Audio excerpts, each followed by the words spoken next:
So తక్కువ ఖర్చుతో ఇంట్లో నుంచే బిజినెస్ స్టార్ట్ చేసి హై లెవెల్ వరకు ఎలా తీసుకొని వెళ్ళాలి అతి తక్కువ ఖర్చుతో. చాలా మంది లాస్ట్ వీడియోలో నాకు కామెంట్ పెట్టారు, హోమ్ బేస్డ్ బిజినెస్ ఐడియా చెప్పండి అని. సో చాలా మంది ఇంట్రెస్టింగ్ ఉన్నారు, ఇంట్లో నుంచే బిజినెస్ స్టార్ట్ చేయాలనుకున్నారు. నేను ఇచ్చే కొన్ని ఇన్పుట్స్ మీ అందరికి హెల్ప్ అవుతాయి అనుకుంటున్నా. సో మనం ప్రొడక్ట్ ఎలా సెలెక్ట్ చేసుకోవాలి, మార్కెటింగ్ ఎలా చేయాలి, దాని తర్వాత మీ బిజినెస్ ని ఎలా పెద్ద లెవెల్లో గ్రో చేయాలి అనేవన్నీ ఒక 7 పాయింట్స్ లో మనం మాట్లాడుకుందాం. చాలా మంది హోమ్ బేస్డ్ బిజినెస్ ఐడియా అనగానే అందరికీ గుర్తొచ్చేది, నేను వంటలు బాగా వండుతాను, పచ్చళ్ళు బాగా పెడతాను, నాకు డ్రెస్సెస్ లో బాగా ఐడియా ఉంది, శారీస్ నాకు చాలా బాగా తెలుసు, హోమ్ ట్యూషన్స్ చెప్తున్నాను. సో ఇలాంటివన్నీ ఒక ప్రొడక్ట్స్ అన్నమాట. ఇవన్నీ మీరు లిస్ట్ రాసేసుకోండి, మీరు ఎందులో స్ట్రాంగ్ గా ఉన్నారు. ఒకవేళ మీరు నాన్ వెజ్ పచ్చళ్ళు అయితే నాన్ వెజ్ పచ్చళ్ళు అని రాసుకోండి, లేదా పిండి వంటలు చిన్న బర్త్డే పార్టీలకు కానీ లేకపోతే పెద్ద పెద్ద ఫంక్షన్లకు కానీ ఇంటి నుంచే చేసి పంపిస్తాను అని మీరు అనుకుంటే, మీరు మంచి కుక్ అవుతే మీరు ఫస్ట్ అవి సెలెక్ట్ చేసుకోండి. లేదా హోమ్ బేస్డ్ ప్రొడక్ట్ లేకపోతే కిచెన్ లో యూస్ఫుల్ అయ్యే ప్రొడక్ట్స్ ఏవైనా మీరు సెలెక్ట్ చేసి అమ్మగలుగుతారా అనేది చూసుకోండి. సో దాంట్లో ముఖ్యంగా మంచి ట్రెండింగ్ లో ఉన్నాయి F&B అండ్ ఫ్యాషన్, దాని తర్వాత ఆన్లైన్ ట్యూషన్స్, ఇవన్నీ మంచి ట్రెండింగ్ లో ఉన్నాయి అనమాట. ఒకవేళ ఇందులో మీరు చూస్ చేసుకోగలిగితే తొందరగా ఎదుగుతారు. ఒకవేళ వంట అవుతే మీరు ఇంట్లోనే తయారు చేస్తారు, అవన్నీ అందరికి తెలుసు. మీరు రుచికరంగా వండి క్వాలిటీ ఫుడ్ ఇస్తే, మీరు రుచికరంగా చేస్తే మీరు హిట్ అవుతారు. రెండోది వచ్చేసి ఫ్యాషన్. మీరు శారీస్ మనకి వరంగల్లో దొరుకుతాయి, విజయవాడలో దొరుకుతాయి, సూరత్ లో దొరుకుతాయి, ఇండియా మార్ట్ లో ఆన్లైన్ లో వెతికితే చాలా వరకు మీకు హోల్సేల్ లో సప్లై చేసే వాళ్ళు ఉన్నారు. అలా కూడా మీరు సెలెక్ట్ చేసుకోవచ్చు. అదే కిచెన్ ఐటమ్స్ లేకపోతే ఏదన్నా యూస్ఫుల్ ఐటమ్స్, పర్సులు గానీ, కీ చైన్స్ గానీ, స్పూన్స్ గానీ, ఇలాంటివి ఏమన్నా మీరు అమ్ముదాం అనుకుంటే అవి కూడా ఇండియా మార్ట్ లో హోల్సేలర్ దగ్గర అవైలబుల్ ఉంటాయి. అక్కడి నుంచి మీరు సెలెక్ట్ చేసుకోవచ్చు. సో ఇది ప్రొడక్ట్ సెలెక్షన్. మీరు ఇందులోంచి ఏదన్నా ఒకటి సెలెక్ట్ చేసేసుకోండి. పాయింట్ నెంబర్ 2 వచ్చేసి ఇవి ఎక్కడి నుంచి దొరుకుతాయి. సో నేను ఆల్రెడీ చెప్పా, ఇండియా మార్ట్ లేదా మీరు లోకల్లో ఎవరైనా తయారు చేస్తుంటే వాళ్ళ దగ్గరికి వెళ్ళేసి శాంపిల్స్ లాగా తీసేసుకొని దాని మీద రీసెర్చ్ చేసి మీరు కాంపిటీషన్ లో ఉన్న లోటుపాట్లు ఏందో చూసేసి మీరు ఎంత బెటర్ గా అందించగలుగుతారో చూసుకొని లోకల్లో గానీ ఇండియా మార్ట్ లో గానీ వెళ్ళి మీరు మీకు కావాల్సిన ప్రొడక్ట్ సెలెక్ట్ చేసుకోవాల్సి వస్తుంది. కానీ ఇక్కడ మీరు గుర్తుంచుకోవాల్సింది, ఇంటర్నెట్ లో సెర్చ్ చేస్తారు, బట్ మీరు ఫిజికల్ గా వెళ్ళి వెరిఫై చేసి మీకు కావాల్సింది కస్టమైజేషన్ చేయించుకొని తీసుకొస్తారు. ఇనిషియల్ గా చిన్న ఆర్డర్ పెడతారు కాబట్టి కస్టమైజేషన్ లేకుండా వెళ్ళండి, దాని తర్వాత మెల్లిగా డబ్బులు వచ్చినప్పుడు కస్టమైజేషన్ కి వెళ్ళండి. కాకపోతే స్టిక్ అంటూ 1 or 2 or 3 ప్రొడక్ట్స్ ఇనిషియల్లీ. 10 కానీ 20 ఐటమ్స్ పెట్టుకుంటే అన్నిటి మీద కాన్సన్ట్రేట్ చేయలేరు. మంచి చాలా డిమాండ్ ఉన్నాయి 1 or 2 or 3 ప్రొడక్ట్ సెలెక్షన్ ఎలా చేసుకోవాలి అంటే, ఒకసారి కొన్ని ప్రొడక్ట్స్ మీకు తెలిసిన అమెజాన్ లో సెర్చ్ చేయండి, కింద దిస్ మంత్ బ్రాట్ అని వస్తుంది. ఒక 10K బ్రాట్ లేకపోతే 1 lakh బ్రాట్ లేకపోతే 500 బ్రాట్ అని వస్తుంది. దాని మీనింగ్ ఆ ఐటమ్ అన్ని అమ్మారు, ఆ కంపెనీ వాళ్ళు అన్ని అమ్మారు అన్నమాట. సో అలాంటి సిమిలర్ ఐటమ్స్ ఇంకా ఎంతమంది అమ్మారు, ఎంత డిమాండ్ ఉంది అనేది చూసుకుంటే మీకు ఐడియా వస్తుంది అమెజాన్ నుంచి.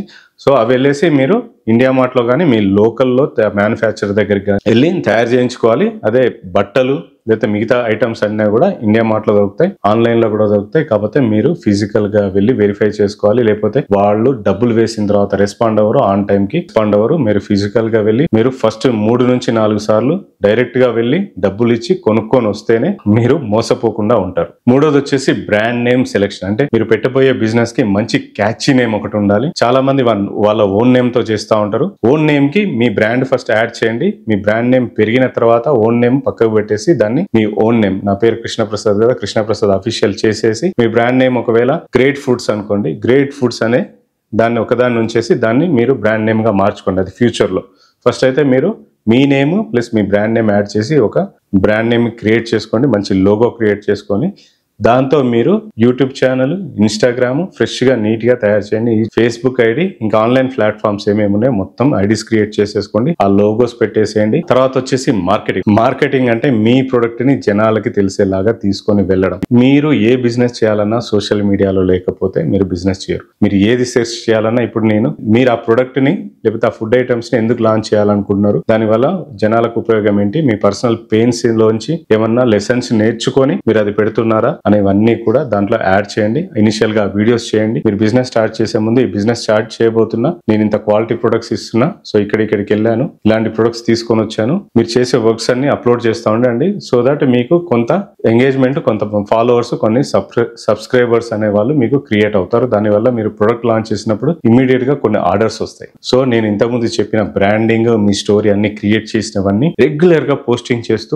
ఇంట్రెస్టింగ్ గా చేస్తూ, ఒక 10 చేస్తే 2-3 వైరల్ అవుతాయి, ఎక్కువ వ్యూస్ వస్తాయి. అలాంటి వ్యూస్ ఎందుకు వస్తున్నాయో చూసి మళ్ళీ అలాంటివి రిపీట్ చేయడానికి ట్రై చేయండి. ఒకవేళ ఎవ్రీ టైం అదే రిపీట్ చేస్తే వాళ్ళకి బోరింగ్ వచ్చి చూడకపోవచ్చు. కాబట్టి మీరు ఇన్ఫర్మేషన్ మారుస్తూ, కొంచెం ఎంగేజ్మెంట్ పెంచడానికి వెరైటీగా మారుస్తూ, ఇన్ఫర్మేషన్ ఎక్కువగా ఇస్తూ, వెరైటీ వీడియోస్ చేస్తూ, ఎంగేజ్మెంట్ వీడియోస్ చేయడం వల్ల వాళ్ళు మీ దగ్గరకు వస్తారు. సో మనకి ఎప్పుడైనా product based, service based initial గా కానీ తర్వాత కానీ ఎక్కువ వ్యూస్ రావు. ఎంటర్టైన్మెంట్ వాళ్ళకి ఎక్కువ వ్యూస్ వస్తాయి.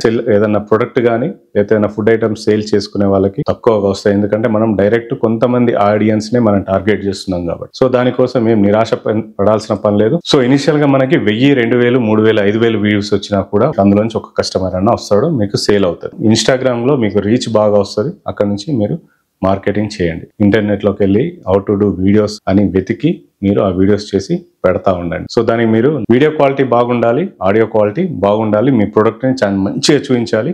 మీరు మీ ప్రొడక్ట్ పైనే ఫోకస్ చేసి చూపించాలి. అవసరమైతే మీరు మీ ప్రొడక్ట్స్ ని చేతిలో పట్టుకొని ఎక్స్ప్లెయిన్ చేయడం. ఒకవేళ మీరు వంటలు చేస్తూ ఉంటే ఆ వంటలు నీట్గా ఉన్నాయా లేదా, మీరు గ్లౌజెస్ వేసుకున్నారా లేదా, మీరు క్యాప్ పెట్టుకున్నారా లేదా, యాప్రాన్ వేసుకున్నారా లేదా, ఇది ఖచ్చితంగా చూడండి. వంటలకి హైజీన్ మాత్రం చాలా ఇంపార్టెంట్. మీరు పాపులర్ కావాలి అంటే. అదే బట్టలు అయితే ఫ్యాషన్, బట్టలు పెట్టుకోండి. బట్టల్లో ట్రెండింగ్ రీల్స్, ట్రెండింగ్ సాంగ్స్ ఏమున్నాయో అవి పెట్టేసి మీరు బట్టలు వేసుకొని, లేకపోతే ఒక అమ్మాయిని ఎవరినైనా హైర్ తీసేసుకొని వాళ్ళకి వేసేసి ట్రెండింగ్ పాటల్ని రీల్స్లో చేసి పెట్టడం ద్వారా మీకు రీచ్ బాగా వస్తుంది. ఇనీషియల్గా మీరు నెలకు ఒక 3-4 వేలతో రీల్స్ని, వీడియోస్ని బూస్ట్ చేయాల్సి వస్తుంది. So that me target audience కి రీచ్ అవ్వడానికి. ఒక ఎగ్జాంపుల్ చెప్తాను. మీకు 1000 మందిని రీచ్ అవుతే ఒక ఆర్డర్ వస్తుంది. దీన్ని బేస్ చేసుకొని మీరు ఎంత మందిని రీచ్ అవ్వాలో అర్థం చేసుకోండి. దాని తర్వాత మీ ప్రొడక్ట్ క్వాలిటీ బాగుంటే ఆ 1000 మంది ఆర్డర్స్, 10 ఆర్డర్స్ వాళ్ళు రిఫరల్స్ వస్తారు, మళ్ళీ కొంటా ఉంటారు. దాంతో ఆర్డర్స్ పెరుగుతూ ఉంటాయి. మీకు ఒకవేళ మీరు చేసే రీల్స్ కంటెంట్ బాగా ఉంటే 1000కి 10 నుంచి 50 ఆర్డర్లు కూడా రావచ్చు. It's depends. ఒకవేళ తక్కువ వచ్చినాయని నిరాశపడద్దు. మీరు చేస్తూ ఉంటే జనాలకు రీచ్ అవుతూ ఉంటే మీరు గ్రో అవుతారు. చేసిన వెంటనే 2-3 నెలలకే మీరు క్లోజ్ చేస్తే మీ బిజినెస్ మీరు గ్రో అవ్వలేరు. మీరు కనీసం 6 ఇయర్స్ నుంచి 1 ఇయర్ టార్గెట్ పెట్టుకుంటే మీరు గ్రో అయ్యే ఛాన్సెస్ ఎక్కువగా ఉంటాయి. ఇది మార్కెటింగ్. సో 5వ వచ్చేసి కస్టమర్ సెలక్షన్. మీరు ఎలాంటి కస్టమర్స్ కి అమ్మాలనుకుంటున్నారు? కొనే వాళ్ళ ఏజ్ గ్రూప్ ఏంటి? స్టూడెంట్సా, లేకపోతే జాబ్ చేసే వాళ్ళ, లేకపోతే బిజినెస్ చేసే వాళ్ళ? వీటిని దృష్టిలో పెట్టుకొని మీరు వాళ్ళని టార్గెట్ చేయాల్సి వస్తుంది. ఆ ఆడియన్స్ కోసం మీరు వీడియోస్ చేయాల్సి వస్తుంది. వాళ్ళు ఎలాంటి వీడియోస్ చూస్తారో నేర్చుకొని మీరు ఆ వీడియోస్ చేయాల్సి వస్తుంది. ఇన్స్టాగ్రామ్ రీల్స్ని, యూట్యూబ్ షార్ట్స్ని మీరు యాడ్స్లో పెట్టేటప్పుడు అక్కడ మనం సెలెక్ట్ చేసుకోవాలి. ఏజ్ గ్రూప్, జాబ్ హోల్డ్స్ ఇవన్నీ మనం సెలెక్ట్ చేసుకొని పెట్టడం ద్వారా మీకు అక్కడ రీచ్ బాగా వస్తుంది. మీరు డైరెక్ట్గా వెళ్ళి వాళ్ళని కనెక్ట్ అవుతారు. ఆ కనెక్ట్ అయినప్పుడు మీరు ఆర్డర్స్, వ్యూస్ తక్కువ వచ్చినా ఆర్డర్స్ ఎక్కువ వచ్చే ఛాన్సెస్ ఉంటాయి అన్నమాట. కొన్ని ప్రొడక్ట్స్ కిటీ పార్టీస్లో వెళ్తా ఉంటాయి. అలా అంటే మీరు తీసుకొచ్చేసి కిటీ పార్టీ మీ ఇంట్లో అరేంజ్ చేసేసి దగ్గరున్న వాళ్ళందరికీ ఒక టీ పార్టీనో అలాంటిది ఇచ్చేసి వాళ్ళకి మీరు ప్రొడక్ట్ అవన్నీ మీరు చూపించడం. ఇది చూడండి, ఇది టేస్ట్ చేయండి, బాగుంటే కొనండి నెక్స్ట్ టైం అని. డ్రెస్సెస్ అయితే చూపించడం, లేదా వాళ్ళ దగ్గర నుంచి ఇన్పుట్స్ తీసుకోవడం. మీరు ఇంకా బెటర్మెంట్ ఏమైనా చేయాలా చెప్పండి, నెక్స్ట్ టైం చేసి మీకు చూపిస్తానని చెప్పడం. సో దట్ మీరు అక్కడ నుంచి కొన్ని ఇన్పుట్స్ వస్తాయి. దాన్ని మీరు ఇంప్లిమెంట్ చేయడం ద్వారా ఆన్లైన్లో వెళ్ళిపోతుంది. కానీ మీరు మీ ఫ్రెండ్స్ ఉన్నారు, నా ఫ్రెండ్స్తోనే బిజినెస్ అయిపోద్ది అంటే ఫ్రెండ్స్ ఎప్పుడు కొనరు, చుట్టాలు ఎప్పుడు కొనరు. కస్టమర్స్ అందరూ మీకు తెలియని వాళ్ళు, మీ చుట్టుపక్కల ఉన్న వాళ్ళందరూ మీకు దూరంగా ఉన్న వాళ్ళే మీ కస్టమర్స్. ఎప్పుడైతే మీరు వాళ్ళని టార్గెట్ చేస్తారో అప్పుడు మీకు మంచి సేల్ అవుతుంది. సో ఒకటి గుర్తుపెట్టుకోండి, మీరు కూడా ఒక కస్టమరే మిగతా బిజినెసెస్కి. సో మీరు వెళ్ళినప్పుడు ఏదైతే ఎక్స్పెక్ట్ చేస్తారో అలాగే మీ కస్టమర్స్ కూడా మీ దగ్గర నుంచి మీ ప్రొడక్ట్, మీ సర్వీసెస్ అలానే కావాలనుకుంటారు. సో మీరు ఒక కస్టమర్ లాగా ఆలోచించి వాళ్ళు ఏం కావాలనుకుంటున్నారో దాన్ని ఇవ్వడానికి ట్రై చేయండి. ఫుడ్ అయితే టేస్ట్, ఫ్యాషన్ అయితే క్వాలిటీ, తక్కువ రేటు లేదా మంచి రేట్లో. మీకు తర్వాత రేట్స్ పెంచుకుంటూ వెళ్ళొచ్చు. ఇది కస్టమర్ సెలెక్షన్. నెక్స్ట్ పాయింట్ వచ్చేసి టేకింగ్ ఆర్డర్స్. సో మీకు ప్రొడక్ట్ సెలెక్షన్ అయిపోయింది, బ్రాండింగ్ అయిపోయింది, రీల్స్ క్రియేట్ చేయడం అయిపోయినాయి, తర్వాత మీకు ఆర్డర్స్ రావడం స్టార్ట్ అయిపోయినాయి. ఒకటి వాట్సాప్ బిజినెస్ అని వస్తుంది. ఆ అకౌంట్ క్రియేట్ చేసేసుకోండి. దాంట్లో మీకు మెనూ కూడా క్రియేట్ చేయొచ్చు. ఆ మెనూలో మీకు మీ ఐటమ్స్ అన్ని యాడ్ చేసేసుకోండి. అక్కడ సెలెక్ట్ చేసుకొని బాస్కెట్లో యాడ్ చేసి మీకు మెసేజ్ వచ్చేస్తుంది. మీ ప్రొడక్ట్ షిప్పింగ్ ఛార్జెస్ యాడ్ చేసి ఉందా లేదా షిప్పింగ్ ఛార్జెస్ యాడ్ చేసి లేదా చూసుకొని మీరు రేటు ఫిక్స్ చేసి పెట్టుకోండి. సో వాళ్ళు మనీ పే చేయగానే మీరు ఒక బుక్లో రాసేసుకోండి, డెలివరీ డేట్ కూడా రాసేసుకోండి. ఒకవేళ మీరు పేమెంట్ చేయగానే రాసుకోకపోతే, కస్టమర్ డేటా అంతా రాసుకోకపోతే మీకు మిస్ అయ్యే ఛాన్సెస్ ఉన్నాయి. వాళ్ళు ఇచ్చిన order, payment plus delivery date రాసేసుకోండి. వీక్ మొత్తంలో ఒక 2 days డెలివరీ డేట్స్ పెట్టుకోండి. ఎవ్రీడే డెలివరీ చేస్తే మీరు ఈ వర్క్ వదిలేసి డెలివరీ చేయాల్సి వస్తుంది. సో వీక్లో 2 days చెప్పండి కస్టమర్కి, వీక్లో నేను ఈ 2 daysలో నేను డెలివరీ చేస్తాను, మీకు డీటెయిల్స్ అన్ని పంపిస్తాను. సో మీ ఆర్డర్ ఇప్పుడు వచ్చింది కాబట్టి మీరు నెక్స్ట్ వీక్లో 2 daysలో మీకు డెలివరీ చేయబోతున్నా, ఫ్రైడే కానీ సాటర్డే కానీ 1-2 daysలో రీచ్ అవుతుంది అని మీరు క్లియర్గా వాళ్ళకి వాట్సాప్లో రిటర్న్ పెట్టండి, లేదా అవసరమైతే కుదిరితే ఫోన్లో మాట్లాడండి. మీరు కస్టమర్కి వాళ్ళ ఆర్డర్ ఎప్పుడు రీచ్ అవుతుంది అవన్నీ డీటెయిల్స్ ఇవ్వకపోతే మీ కస్టమర్ ఇరిటేషన్లో మీతో గొడవ పెట్టుకునే ఛాన్స్ ఉంటుంది. ఆ గొడవ వల్ల మీరు ఆ బిజినెస్ని వదిలేసే ఛాన్సెస్ ఉంటుంది. వీలైనంత వరకు మీ కస్టమర్కి పూర్తి డీటెయిల్స్ ఇవ్వడానికి ట్రై చేయండి. ఇది ఆర్డర్ టేకింగ్. దాని తర్వాత ప్యాకింగ్. స్టార్టింగ్లో ఆర్డర్లు 4-5 ఆర్డర్లు 1-2 ఆర్డర్స్ వస్తాయి కాబట్టి మీరు ఇంట్లోనే ప్యాక్ చేసేసుకోండి. కాటన్ బాక్స్ ఒకటి తీసేసుకొని దాంట్లో ప్యాక్ చేసి అడ్రస్ అంతా ప్రింట్ చేసి మీరు షిప్పింగ్కి పంపించేయచ్చు. దాని తర్వాత మీకు ఆర్డర్స్ ఎక్కువ అవుతాయి, మీ బ్రాండ్ నేమ్తో ప్రింట్ చేయించుకొని మీరు ఒక ప్యాకింగ్, అది కూడా ఇండియా మార్ట్లో దొరుకుతుంది, గూగుల్లో వెతికినా దొరుకుతుంది. సో అక్కడికి వెళ్ళేసి మీ ఫుడ్ సైజ్ని బట్టి ఏ సైజెస్ ఉంటాయి దాన్ని బట్టి కాటన్ బాక్స్లో ఆర్డర్, ఒకవేళ పగిలే ఐటమ్స్ ఏమైనా ఉంటే బబుల్ ర్యాప్ లాంటివి చేసి టెస్ట్ చేసుకొని ప్యాకింగ్ బాక్స్లో వేసేసుకొని మీ బ్రాండ్ ప్రింట్ చేసేసి స్టిక్కర్ కానీ లేకపోతే బాక్స్ పైన ప్రింట్ చేసేసి మీరు డెలివరీ చేసుకోవచ్చు. ఇది వచ్చేసి ప్యాకింగ్. నెక్స్ట్ వచ్చేసి షిప్పింగ్. మీరు ఒకవేళ మీకు మీ దగ్గర నుంచి బస్ స్టాండ్ నుంచి కానీ రైల్వే స్టేషన్ నుంచి కానీ సప్లై చేస్తే సింగిల్ డేలో వాళ్ళకి రీచ్ అయిపోద్ది, అది చెప్పండి. మీ నియర్ బైలో బస్ స్టాండ్ ఉన్నా లేకపోతే బస్ స్టాప్ పాయింట్ ఉన్నా అక్కడికి మేము డెలివరీ చేస్తామని చెప్పేసేయండి. వాళ్ళకి బస్లో పంపించండి. మిగతా వాళ్ళకి డిటిడిసి ఉంది, షిప్ రాకెట్ అని ఉన్నాయి ఆన్లైన్లో, వాళ్ళ దగ్గరికి వెళ్ళి మాట్లాడండి. మా ఆర్డర్స్ ఉన్నాయి, మేము పంపిస్తాము. మీ కస్టమర్స్ అంటే వాళ్ళే మీ దగ్గరకు వచ్చి పిక్ చేసుకొని డెలివరీ కూడా చేసేస్తారు. ట్రాకింగ్ ఐడి అవన్నీ కూడా వాళ్ళు ఇచ్చేస్తారు. ఆ ట్రాకింగ్ ఐడి మీరు కస్టమర్కి పంపిస్తే సరిపోతుంది. ఇది వచ్చేసి షిప్పింగ్. లాస్ట్ పాయింట్ వచ్చేసి మీ బిజినెస్ని నెక్స్ట్ లెవెల్కి ఎలా తీసుకెళ్ళాలి. సో మీకు ఆర్డర్స్ వచ్చేసినాయి, విపరీతంగా ఆర్డర్స్ వస్తూ ఉన్నాయి, మీరు ఇంకా 4 మనుషుల్ని అపాయింట్ చేసేసుకున్నారు. సో ఇప్పుడు మీరు మీ ఇష్టం, ఇంకా మీ పేరుతో మీ బ్రాండ్ నేమ్ మీ పేరుతో ఉండాలా, సోషల్ మీడియాలో లేదా తీసేయాలా, మంచి లోగో క్రియేట్ చేయాలా, పాత లోగోనే ఉంచాలి, అవన్నీ మీరు డిసైడ్ చేసుకొని బ్రాండ్ మాత్రం పైన బ్రాండ్ నేమ్ పైన బాగా కాన్సన్ట్రేట్ చేసి దాన్ని అవసరమైతే రెనోవేట్ చేసి కొంచెం మార్పులు చెరుకు కుదిరితే చేసేసుకోండి. బాగా ఉంటే ఏం చేంజ్ చేయాల్సిన పని లేదు. ఇక్కడ మీకు చిన్న చిన్న సాఫ్ట్వేర్స్ అవసరమైతే మీ దగ్గరకి ఎన్ని ఆర్డర్స్ వచ్చినాయి, మీ దగ్గర ఎంత మెటీరియల్ ఉంది, ఎంత అవైలబిలిటీ ఉంది, అవుట్ ఆఫ్ స్టాక్ ఉందా మీ ప్రొడక్ట్ లేదా అనేది ఒక చిన్న సాఫ్ట్వేర్ ఈ టైంలో తీసుకోవాల్సి వస్తుంది. దాని తర్వాత ఇంకా మార్కెటింగ్కి కొన్ని డబ్బులు ఎక్స్ట్రా పెట్టేసి ఇంకా భయంకరంగా మార్కెటింగ్ పెట్టాల్సి వస్తుంది. అవసరమైతే ఆఫ్లైన్ స్టోర్స్లో పెట్టాల్సి వస్తుంది. ఇంకా అవసరమైతే అమెజాన్, ఫ్లిప్కార్ట్ అలాంటి వాటిల్లో మొత్తం మీ ప్రొడక్ట్స్ లిస్ట్ చేసే టైం అనమాట ఇది. ఇక్కడ మాత్రం మీరు ఆగొద్దు.